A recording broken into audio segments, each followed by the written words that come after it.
So how's everybody?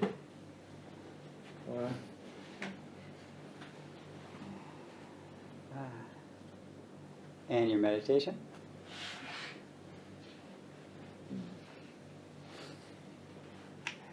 No one asks questions about their meditation, like it's all clear. That's great. Oh well. See what happens tomorrow morning. More important than the experience you have is the commitment you make. Okay? So, experiences come and go, but your resolve will hold you. And whether it's, interesting or not interesting, there's boredom, there's interest, there's excitement, and there's, whatever, irritation. Lots of thoughts, few thoughts. And when the bell rings and you get up, what difference did it really make? Very little, right? You get up and there you are again. It's you. So what's the point?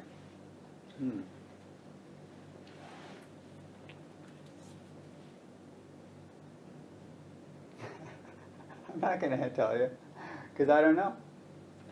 But I keep sitting. Maybe that's the point. To not know and keep doing it. Right? To not know. Because as soon as you know, what's that going to do? Well, obviously, create a certain expectation. And then when your next sitting doesn't really, agree with that, you're going to feel like you're doing something wrong. Or that it's not working. Either way, you're going to stop. So when I talk about commitment, I mean first committing to letting go of any idea you have about what you're doing, and then you can sit. But as soon as you have a pretty good idea, it's going to be limited. In the beginner's mind, there are many possibilities. In the expert's mind, few. So if you're an expert meditator, watch out. It's the worst thing you can do. So if anybody feels like they're a beginner, it's a good place to be. And it really doesn't matter how long you've been sitting. Now I'm going to relate this to what I want to talk about tonight, which is self-compassion, which really is another way of saying beginner's mind. Right? Beginner's mind is a big kind of label in Zen Buddhism, but we can also just call it self-compassion or compassion. Beginner's mind. Because the same attitude I'm talking about of letting go of our ideas of what we're doing in meditation is the attitude we want to bring towards ourselves and all others. So, the question is sometimes, what's the connection? And I was asked this last week, like where does compassion fit in with our mindfulness practice and our meditation? Where is that? Because it seems to be kind of sometimes almost feeling less, And Zen teacher Suzuki Roshi said, your zazen, your meditation should be warm. You should have a warm zazen, he said, a warm meditation. Or what does that mean, warm? Like I should feel like lots of love? Well, we need to clarify, in at least Buddhist thought, what love and compassion means. What is the definition of compassion and love in Buddha Dharma? It's a bit different from what we normally assume, but it's clear and simple. And one of the things I always emphasize is the clarity and simplicity of some of these definitions. What's hard is for us to keep it simple. All right? That's the difficulty. Now, compassion is the vow and wish that suffering will end. Okay? It is the wish to end suffering. in yourself and others. That is what compassion is. May you not suffer. May I not suffer. May all beings end suffering. May their suffering end, and may the causes of their suffering end. Real simple. So with that kind of approach and that attitude, it's not necessarily a feeling. If we think I need to feel the other person's pain in order to have compassion, that may sometimes be helpful, but it's not necessary. Okay? Because if we can only have compassion when we feel someone else's pain, what are we going to do when we don't feel someone else's pain? We just say, like, there's nothing I can do about it, or I don't have any compassion for them? No. It's a state of mind, it's an approach. It's not necessarily an emotion. And that goes too for love, or metta, loving kindness. Right? Love is a complicated word, in English at least. And in Buddhism, it's actually not a complicated word. Metta, it's simple. Okay? It's simple. May you be happy and have the causes of happiness. Now, what's complicated is clarifying exactly what happiness is. Because we tend to first assume it's sort of like our normal understanding of happiness. Right? But it's not self-centered happiness. Okay? It's the happiness of a fully realized mind. The happiness and joy that comes from total non-attachment and connection with the rest of the world. Think of that happiness. Think of the happiness when you see an incredible piece of beauty. Let's say a nature. You're standing in front of, I don't know, Victoria Falls or Niagara Falls, and you're like, wow. And you feel part of this whole environment. And there is joy there, pure and simple. But there's nothing to own. You can't possess it, right? It's selfless joy. Now, of course, we diminish that by trying to take photos to share with others to say, look at me. Okay, look where I am. But before that kind of reflex happens, right, there is the simple awe of being part of this incredible place, right? That joy suddenly transcends your sense of self. And who you thought you were a moment before, now you're part of this. Okay, just by being there. Presence, okay, is unity. Now, that's happiness. It's when you have been released from the limits you put on your own sense of self and mind. And it happens lots of times, You've had experiences. You could be standing in a museum and looking at, I don't know, Van Gogh's Starry Night, and you're like, wow. And then you think, I wish I had this in my living room. But no, before that thought, you're like, wow. You can just be part of this universe.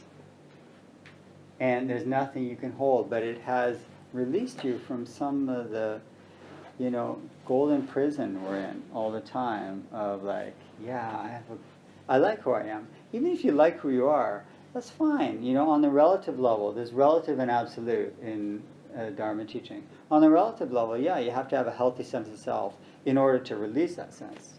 Okay? But it still is a limitation. And it still separates ourselves from others. And it still will lead to suffering. Right? That is the bottom line in Buddhist teaching, that self is the cause of suffering. What do I mean self? What do I mean by self? Okay, the knowing mind.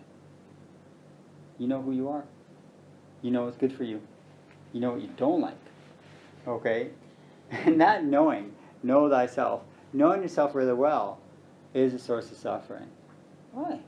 Okay, if you really know what you like, and you don't get what you like, what happens? If you really know what's not good for you, or who you don't connect with, and that person is in your face, what happens? Okay, you suffer. Okay? It's pure and simple. I had this experience so clearly today. I was at the tax authority for the 4th time. Masach Nasa, that lovely place? So I was there, and no matter what, I always am missing something. It's like a law, natural law. Which means I have to go tomorrow morning right? I would push it off, but I have a deadline at the end of August, they told me. All right. And believe me, the fine is way more than any Dhamma I'm going to get. So I have to go there and seriously deal with this, which means, I was there, and it basically eats my whole morning until I find out that I don't have what I need. And I only find out at the end. So now during this time, I feel like, there's all these negative emotions and judgment going on, right? And of course, I'm also thinking this would not happen in Canada. But then when, and the funniest thing is, which made me want to cry, I went to, their computer wasn't working. This is a whole story, and I had to go to the computer where I'm at the college where I teach, and there's a math professor there, and I was telling him where I was, and he taught in Canada, and he said, it was worse when I was in Canada having to do that, and I was like, don't shatter my illusions, okay? I want this illusion, So, so when I was out of there, and I realized all of my frustration and everything was all based, it was not based on the situation, right? It was based very much, and its source was on all of my expectations. That I was going to go in there, I had my papers, and it was going to go smoothly. Just don't bother me, okay? Don't get in my way, right? That's basically it. And then slowly, things start getting in my way. Until at the end, I was standing in front of a wall, beating it, saying, let me in, right? Oh, metaphorically, I was standing there saying, and I was begging the woman, I was saying, come on, I don't want to come back and just take the papers, it's okay. She's like, no, So she became what we call in Dharma the near enemy, right? And it had nothing to do with her. Mm-hmm. It was just you're my obstacle, and I need to convince you to agree with me. And I saw this all happening, and I walked out of there, and I was even it just goes on and on. Okay, I can give you so many details, but it just gets worse because why? Because I was making it worse. Shantideva, this Indian monk, he said, turn all blame to the one. Okay, who's the one? We have a saying in English, look out for number one, right? So turn on the Donald. Turn all blame to one, right? And it doesn't mean, when we talk about blame here, there's a difference between blame and guilt. Can I assume responsibility without feeling guilty? Guilt is self-centered. It's self-pity. Okay, it's not self-compassion. Responsibility is self-compassion. What's the difference there? And this is where I'm trying to look at this experience that I had, because it's a very common one. We can go to much bigger ones, but we have to start with where we are. For me today, it was in the tax authority. For you, it was wherever you where you felt stuck and limited, okay, and the joy was gone. The joy was missing. The happiness of being alive, of feeling connected with the rest of the world, was eclipsed by the near enemy. This moon came in front of your sun, and it was a near enemy. Okay?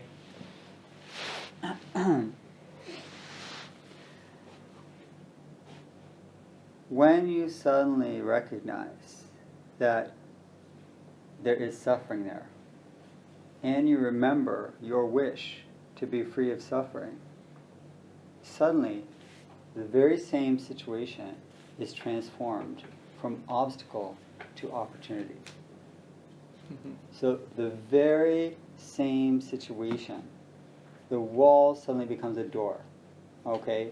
But you wouldn't see that door, It's like that great line in Tolkien's book, when they're standing, the dwarves are standing trying to get into Mordor or something, or they're trying to get into that mountain, and the riddle was, speak friend and enter.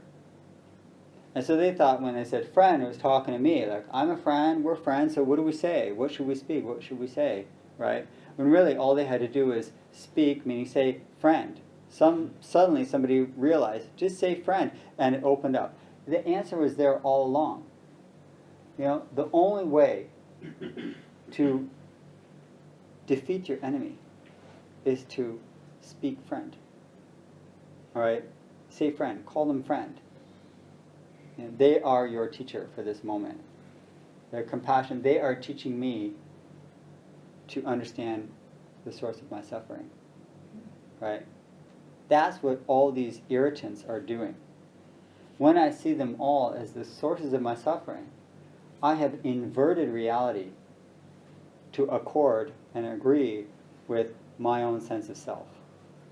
But when I can see it through the lens of compassion, I start to see everything as an enlightened teacher, whether they know it or not. The point is for me to know it, because I'm practicing with my mind, not with her mind. That's what I have to remember. One of the understandings of compassion is that you are not going to change anybody. Okay? Nobody. And when you understand that, then you say, wow, everybody has a long path to follow. All these people are so upset, and I really can't change their mind, and they have to come to it, this life or another life. And it may take many lifetimes.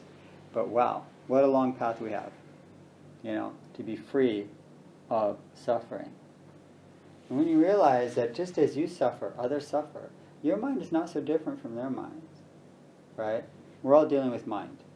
One of the things that the Buddhist teachings do is they direct us square, front, and center to the nature of our own mind, right?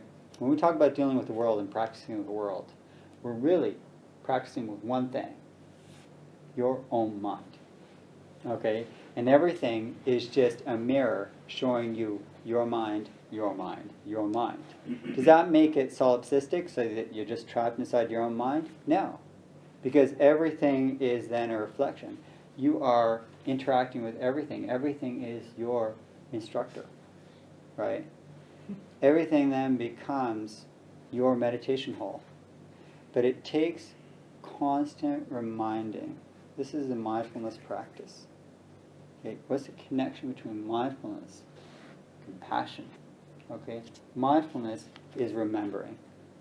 Remembering again and again where you are and what you're doing. Okay, that's mindfulness. Keep it real simple. Where am I? Here. What am I doing? Trying to end suffering and be happy. Okay? That sounds good, right?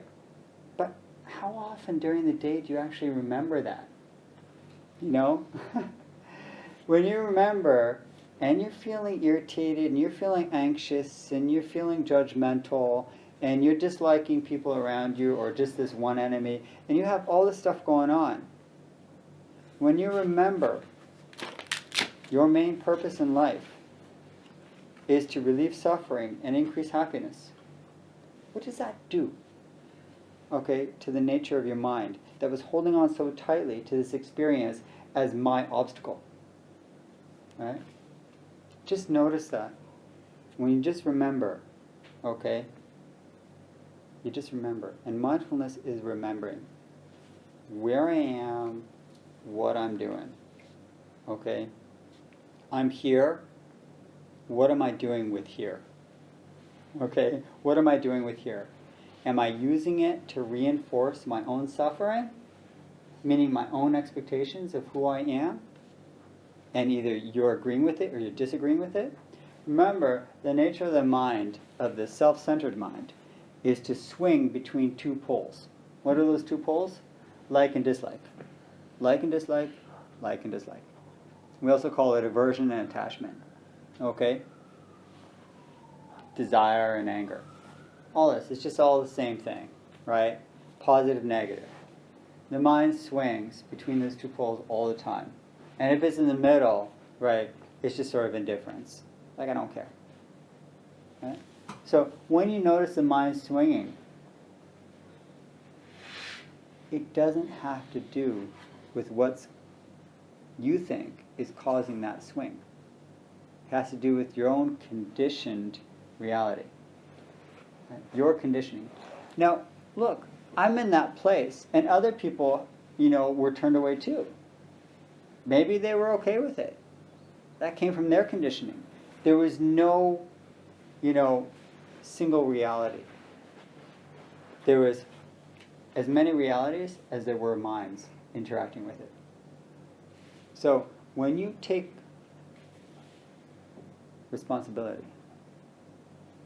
for your own suffering and your own happiness, which is the challenge of this practice, that is a message of great compassion, right?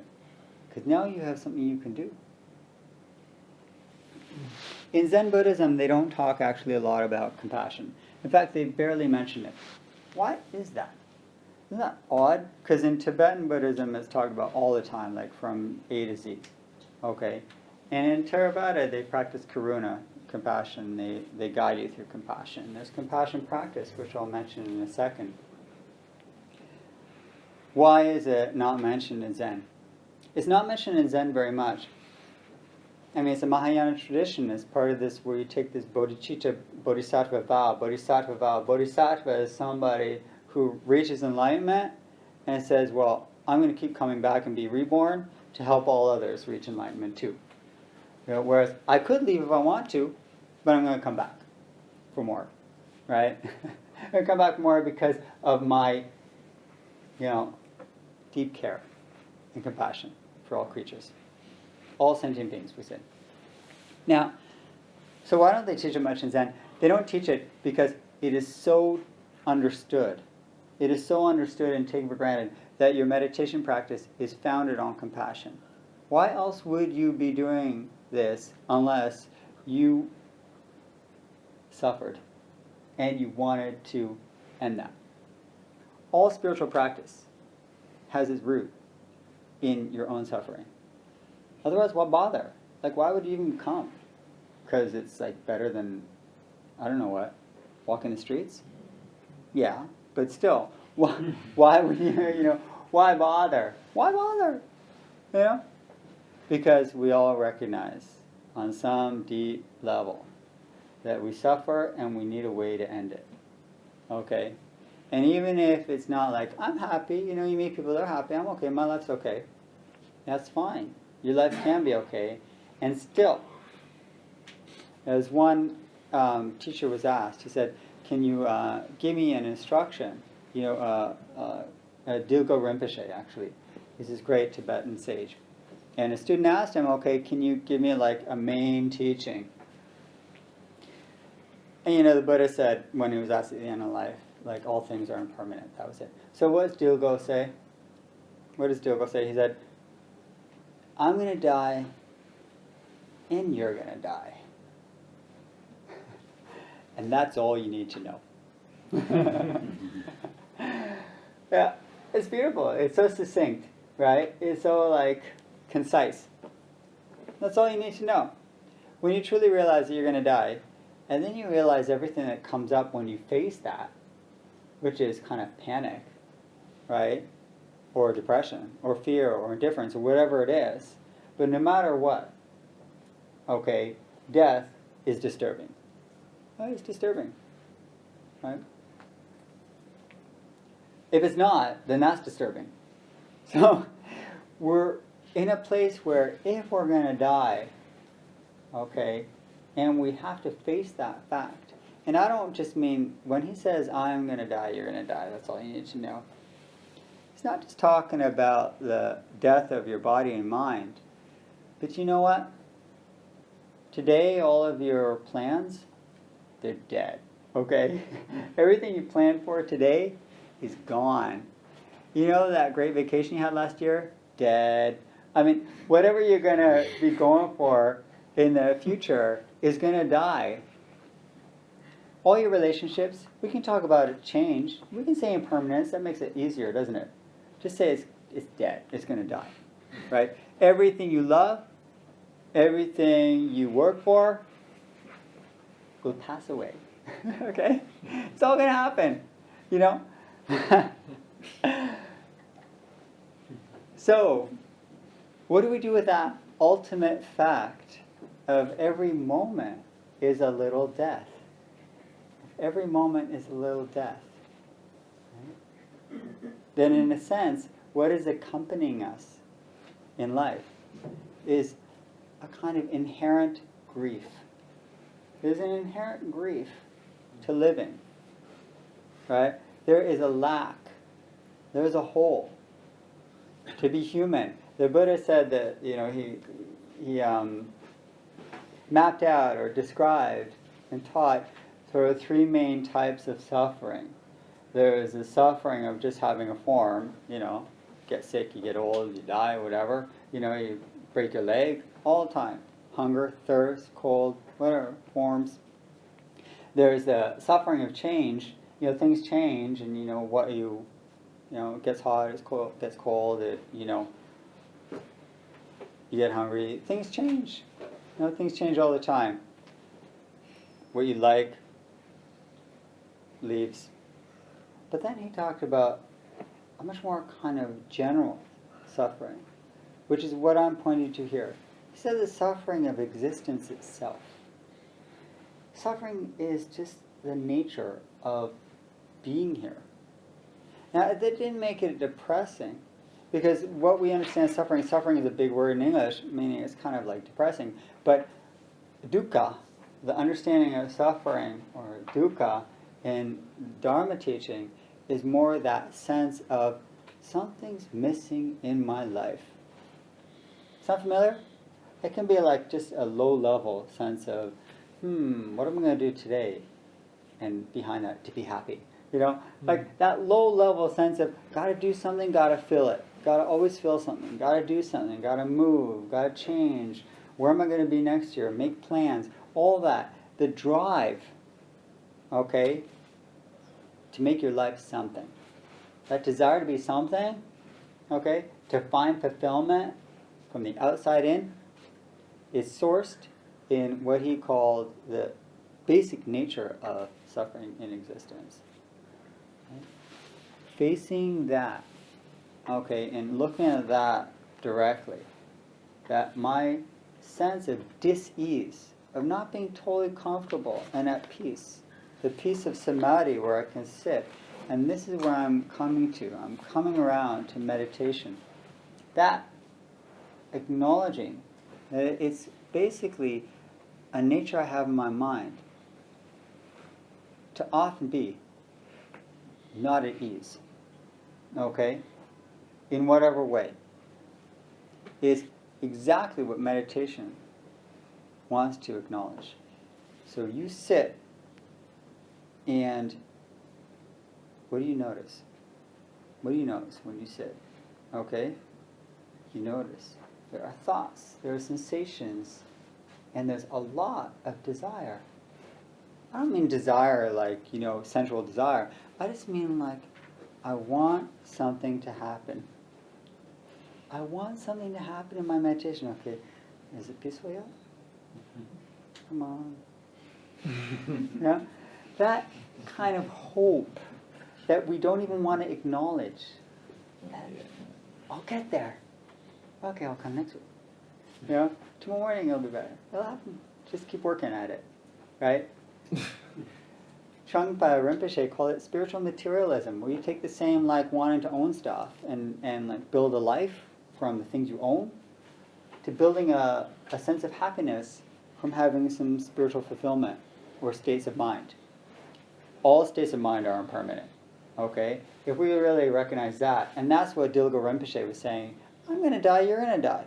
He also meant any state of mind you have, any state of mind you have is going to die. Right? So you can't rely on anything. If you can't rely on anything, what can we rely on? Where am I going to find a stable practice and real, true happiness?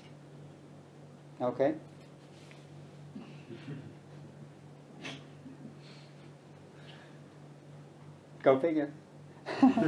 So I want to mention a koan. A koan is just to distract you from that disturbing question. A koan is an exchange between a Zen master and student that was recorded throughout sort of the golden age of Zen between 700 and 900. And they were used as teaching kind of, methods in a certain tradition. So one of them actually asks about compassion very directly, which is rare, so I wanted to bring it into the talk.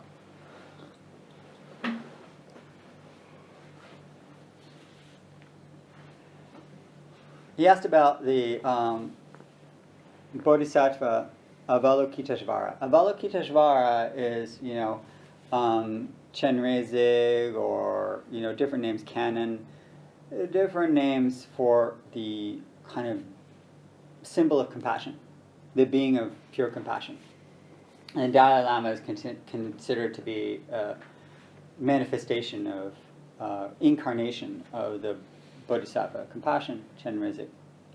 Now, this, in the sort of iconography or the images, the religious art, this compassionate being is depicted as having like 1,000 arms and 1,000 eyes. And, just like, why? So that, and she can see all the suffering and reach out and help all the suffering of the world. Right? So it's a very beautiful kind of image of what also is considered skillful means. There's a different hand for every person, right? And that's also something to understand with compassion, is that it's adaptive, it's flexible, it's always changing, it's always looking to see what is needed now. This situation is unique, okay? There's no such thing as general compassion. There is specific compassion, right, for this specific situation. But the attitude behind that is, universal. Not general, universal. There's a difference, okay? The universal attitude is, may you be free of suffering, okay? And then the specific is, how can I help, right? Hand and eye. So the koan goes like this.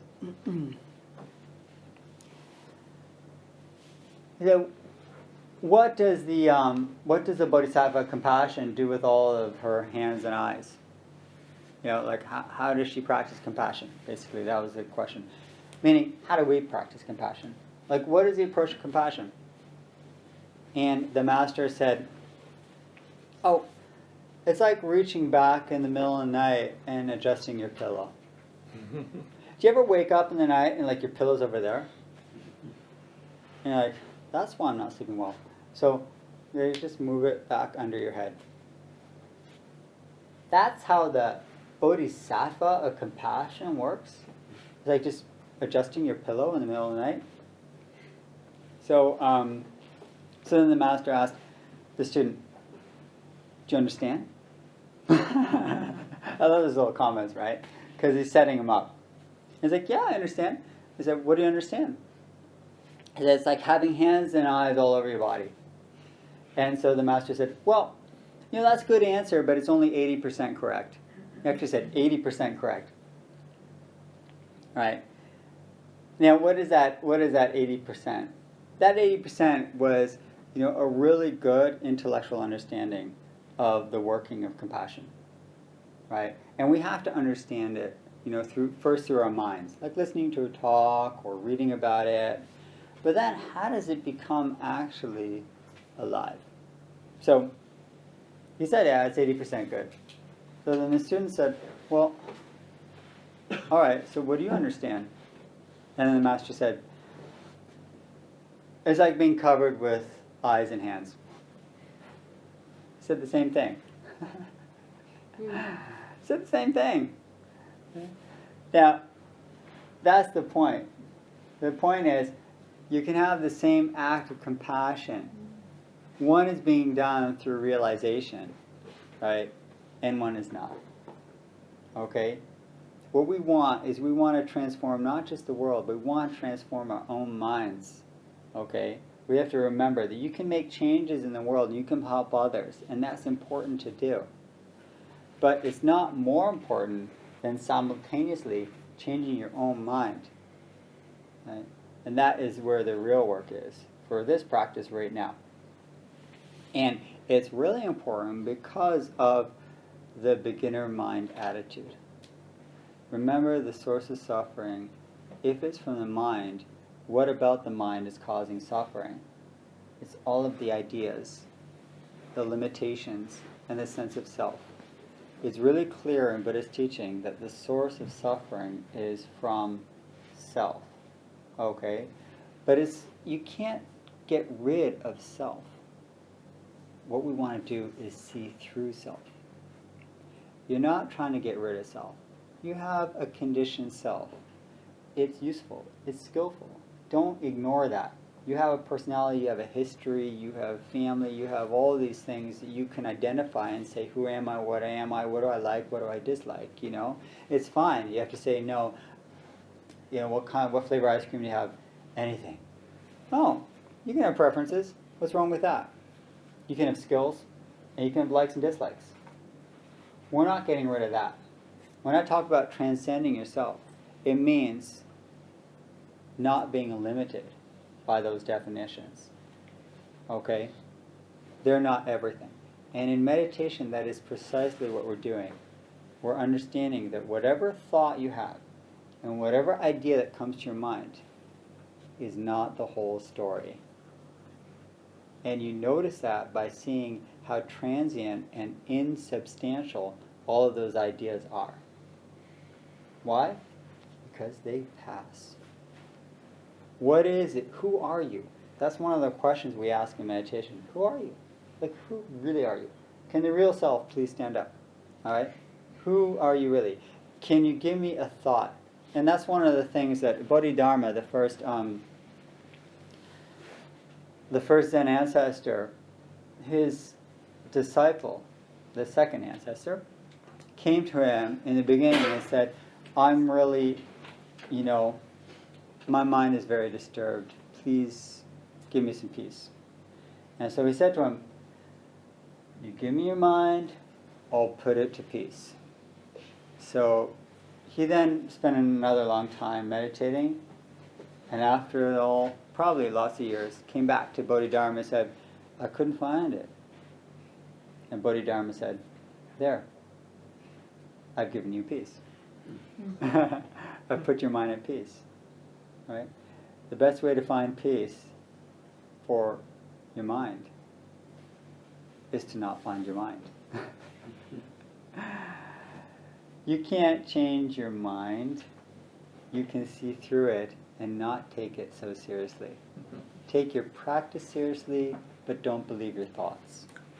Okay? Your thoughts will limit you and lead to greater suffering. Sometimes they're good, sometimes they're difficult. Which one is defining you? Which one is the real you? Okay? So in meditation, this is the source of compassion when we see, all these difficult thoughts, and they lead to suffering. I see through it. There's more to this. There's more to this. Okay? If I'm alive, there's more to this. Right? That's the old Zen saying, if you meet the Buddha on the way, kill him. What does it mean? Right? Does it mean there's no Buddha? No. It means any idea you have of the Buddha is limiting the Buddha. Why would you do that? Any idea you have of yourself is limiting yourself. Why would you do that to your Buddha mind? In meditation and Mahayana teaching is based on faith in what's called Buddha mind. Okay? Buddha mind. What is Buddha mind? It's considered to be the nature of your own awareness. The nature of your awareness as clear and unlimited. Okay? In original Theravada teachings, they called it the unconditioned mind. And they did talk about emptiness sometimes. But in Mahayana, they went on to describe Buddha mind, which is awakened mind. And here what we're doing in meditation is we're not creating that.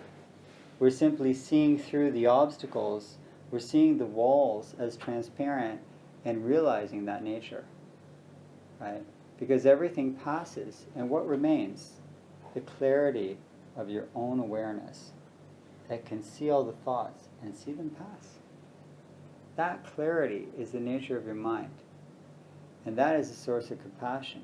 Because then you can look with that clarity and understand all those thoughts as simply transient conditions, changing conditions that I don't need to believe. All the stories are stories. All the thoughts are thoughts. Who am I? Whatever I choose. Okay? So, the greatest thing we can do to have compassion for ourselves is to see through it. And that's by sitting. So the great connection between our meditation practice and the compassion we can have for our suffering mind is to sit and observe that very mind and to see everything that you observe pass. To die a small death and then keep looking. There's one, I want to finish with a little poem.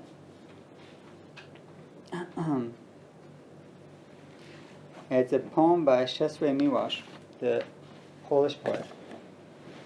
He said, "Love means to look at yourself the way one looks at distant things." It's interesting he writes that. Love means to look at yourself the way one looks at distant things. Look over there. I can't touch it, I can't own it, but I see it. Can you look at your own mind the way you see something in the distance? Why is that love? You know, we often think love means to be so close that there's no space, you can be one with your beloved. Well, here we have a different definition. It's actually to honor the distance, right? If you can see your own mind as you see distant things, it means that whatever you're thinking is not everything. Right? Your sense of self is just one of many things in the distance. And other things will come and other things will go. How lovely. There's room. There's a lot more room than what you imagined in your mind.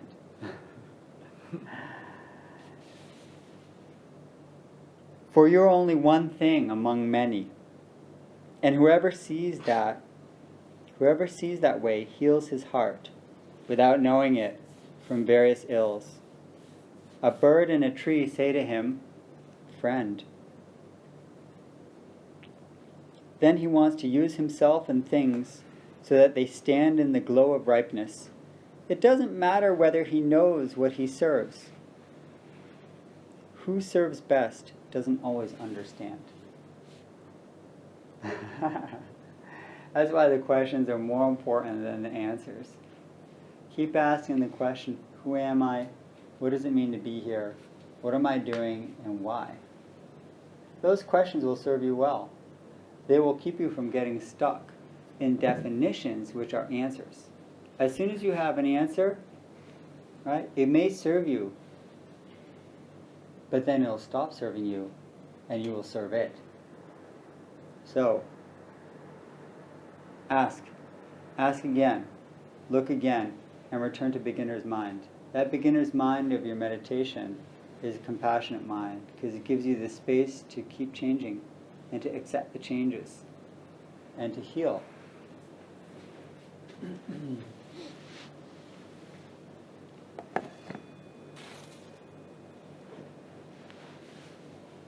So,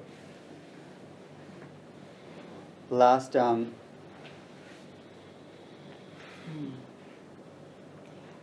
quote I want to give, since a lot of this teaching seems to say, you actually, any thought you may have, any answer.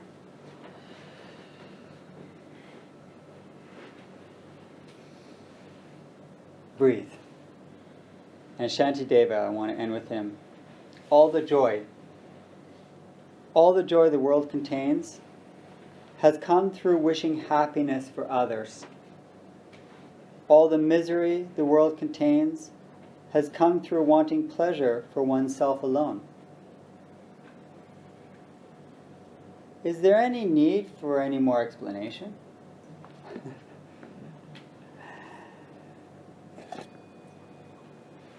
Wish all beings happiness and relief of suffering, you are one of those sentient beings, but one of many.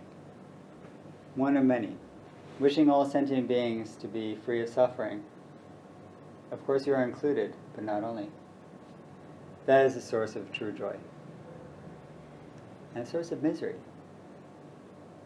is trying to achieve happiness for yourself alone.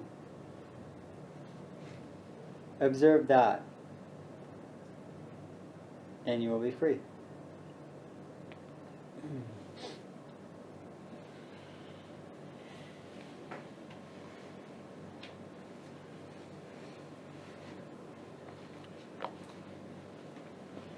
So I would like to finish with a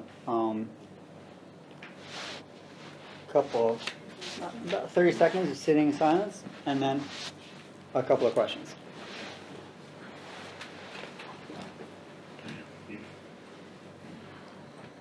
So let us return to a bit of silence.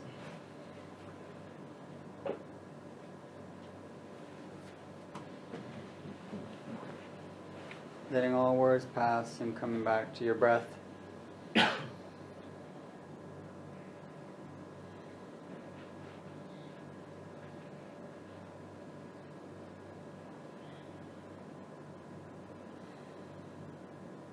Let the mind settle, let all the thoughts and words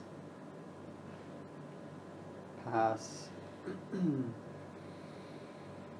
Take 3 conscious breaths.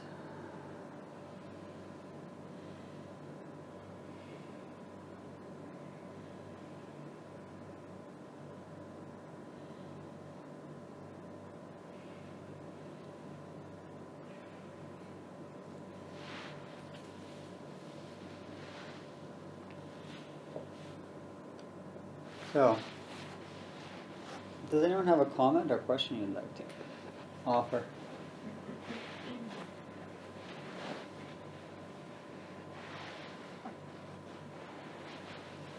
I think that fear is a nice shirt related to the topic. This is supposed to be the future. Where is my jetpack? Yeah, I wonder that too.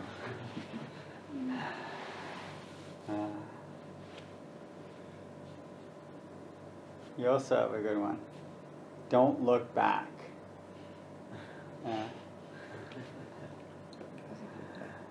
Yeah. Anyone else have t-shirts? So I have a question. Yeah.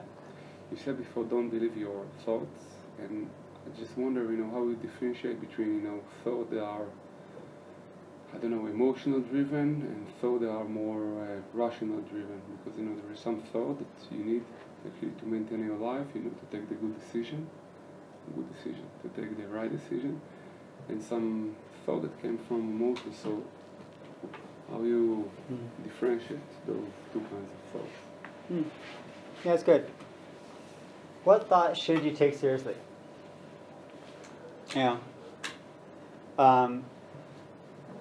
The Buddha, one of the Eightfold Path is actually right thought, right? So we actually talk about right thought.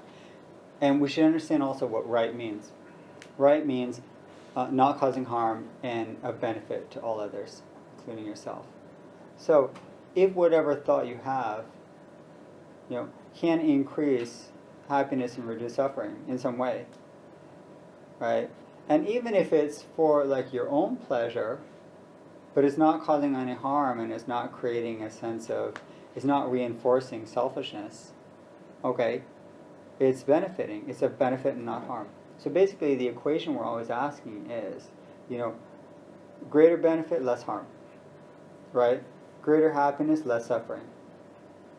Okay? And remember, when we talk about happiness, it's not self-cherishing, self-centered happiness.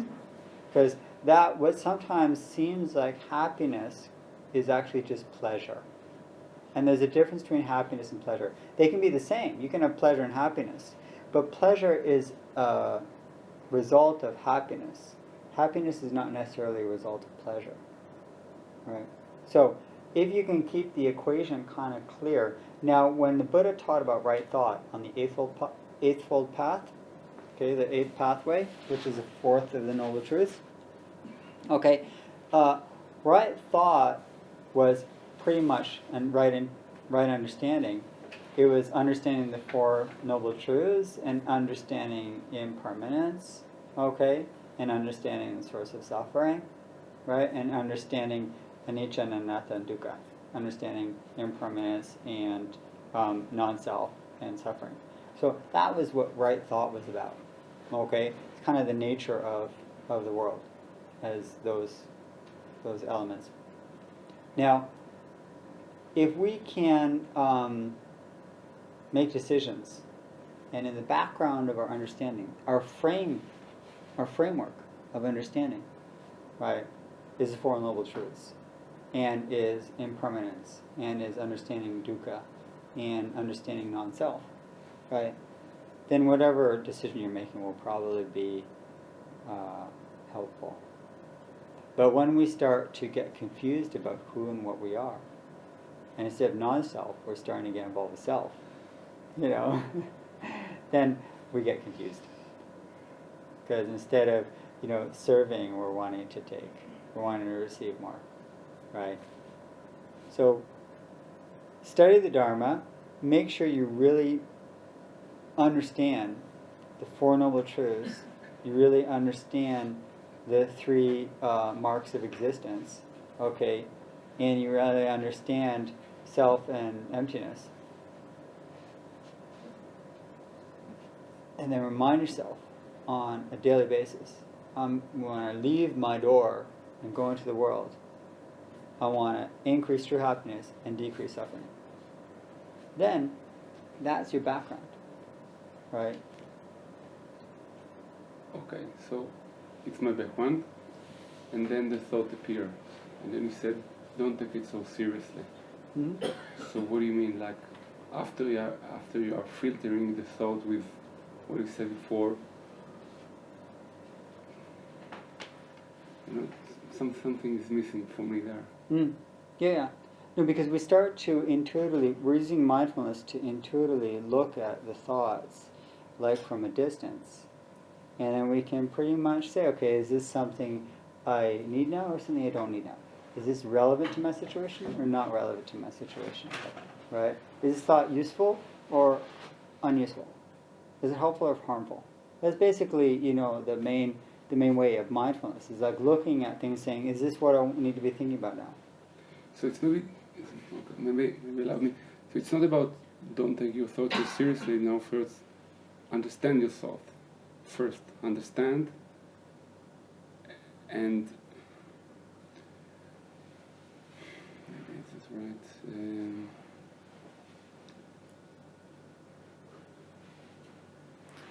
I don't know, maybe don't attach so much quickly to yourself.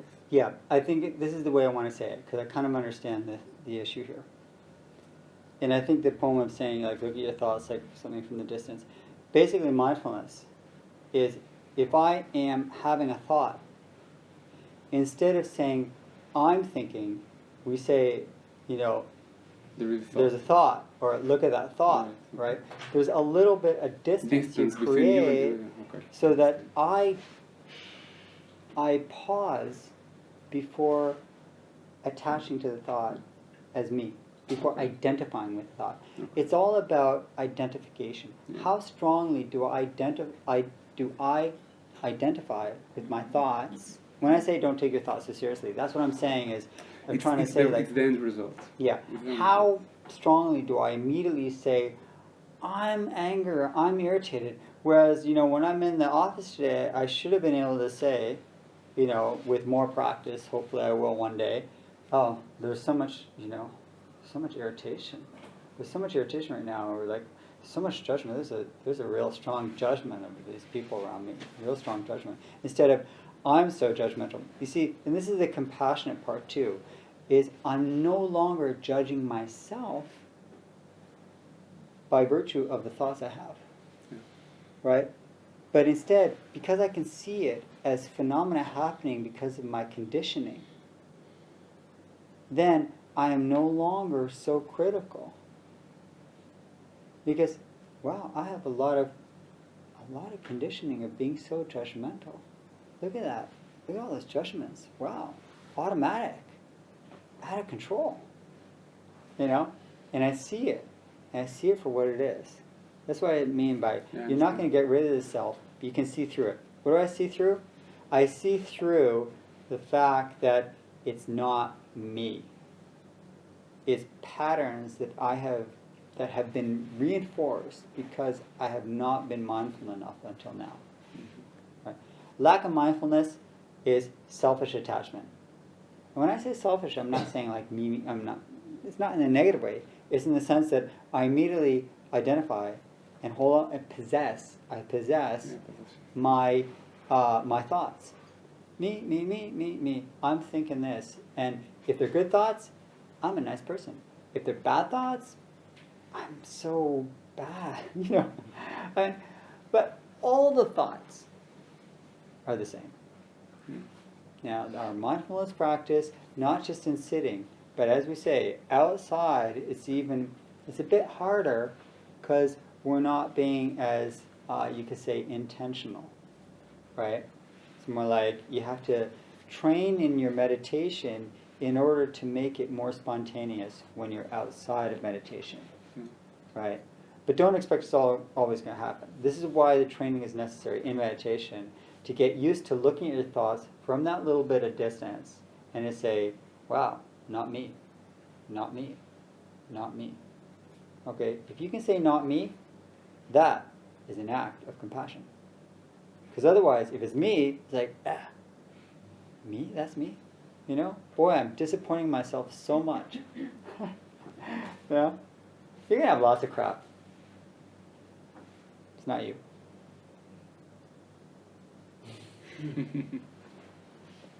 Okay, thank you.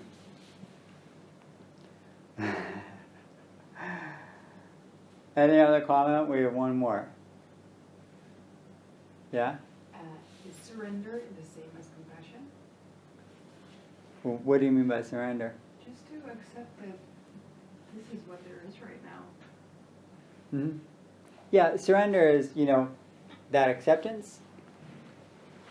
But surrender also doesn't mean giving in, right? Surrender means, if you want to say surrender, you are accepting the situation like it's a hot day, what can I do? Or it's like my papers, again, I accept it. It's not passive though. This is what I want to emphasize, is that surrender is a choice to accept, right? Not because you're forced and you have been overpowered. It's not a white flag. It's more a sense of choice of saying, yeah, this is what I have to practice with. Okay, this is what I'm going to practice with, right? So you turn it into your active practice. Right? Yeah. Accept, let go. See, there's two parts there.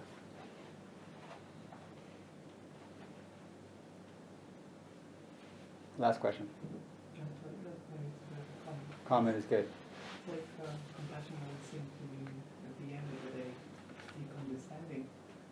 Understanding that there are conditions to our triggers. There are somehow at the end of the day, it feels to me that this is the essence of compassion. Deeply understanding what reality is. Yeah. Self is flawed. Yeah, and we're just reacting to a lot of conditions. It's time to, take control of the mind. Yeah. This training is long-term, guys, I have to say. This is not like we understand the ideas and now tomorrow or tonight you're going to be, I see. Yes. But it's like that guy, you got 80%, but, it's that 20% that really matters. There's another small Zen question where the koan is, there's this cow going through a barn, and the horns pass through, the head passes through, the shoulder passes through, the body passes through, the hips pass through, the back legs pass through, and the tail gets stuck. That's the koan. What happened? How'd the tail get stuck? Because we really felt like we knew. We understood, right? But your practice has to be constant and complete. Don't take anything for granted. Otherwise, that one thing will trip you. You know, that one trigger, that one conditioning. Yeah. Do you ever wonder why, like, you can grow up and be an adult, and then when you're with your immediate family, you behave in all the ways you were like when you were kids? Why does that happen? You know, like, I thought I was so conscious and you mature. And then still, the same things that bothered me. Like, you ruined my birthday when I was 6, and you're doing it again. You know, I'm still angry at him. Why? Because the conditioning, it's all conditioned results. Pavlov's dog, it's all conditioning. We've just, and the younger it is, the more deep it is, because it's had all these years to be reinforced. You know? So don't expect that, like, all of a sudden I'm going to be, you know, a bodhisattva with my parents. And that's the end goal, not your beginning goal. Start with people you barely know. Okay? That, you know, and then work up. Good luck.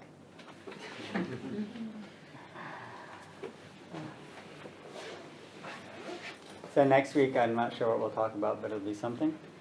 We'll come for meditation next week, and then the Thursday after next week, there's a retreat for those who are joining.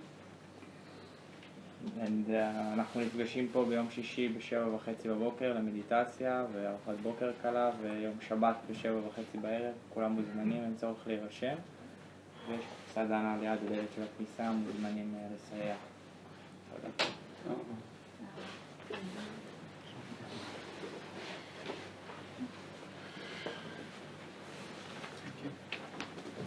We put a fifth circle in the metta, like close family, enemy, parent. So you can, like, really Lidayak, right? You can, yeah, sister, brother. Yeah. It's okay for me. Please. Yeah. First of all, hi, my aunt. Oh my God. Yeah. One moment, Daniel, can I call this conversation?